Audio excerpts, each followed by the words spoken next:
Practice your chipping by actually hitting shots off of a putting green. This is the greenskeeper's nightmare, because if you don't know what you're doing, you're going to take a big clump out of the green. But from time to time, you'll see this happen on tour. Gary Woodland did it at the recent US Open at Pebble Beach, typically because he had a bunker in his way. So he was on the green. He had no other choice, but he had to chip it off to try to get some air underneath it. But a lot of great short game instructors will have their players hit shots off of a practice green. Now, you're going to make sure that you get permission from your greenskeeper, or you can even go to a dedicated pitching and chipping area that folks aren't putting on. You could go to the side of the green, by the fringe, and practice hitting some shots, because the margin of error is really, really small. And if you can chip off of a green, you can chip anywhere. I don't care what the conditions are going to be like. If you can get nice solid contact and use the bottom of the club off a green, you're going to have so much confidence. Now, a couple things you need to be aware of. Number one is you're going to learn this. You got to have this club face open. That's going to expose the bounce. You could even lift your hands a little bit higher to take the heel out of it. The heel digs and the toe glides. So when we go toe down, it helps us glide a little bit. And then from there, I just want you to think about staying tall through the shot. So you're going to feel as though your head is going up.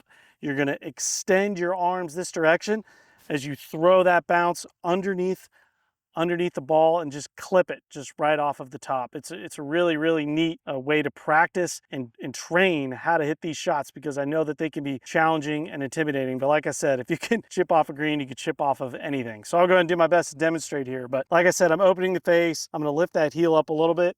And then my idea here is I'm just trying to stay nice and tall and let my trail arm extend on the way through here so I don't take a big chunk out of the screen.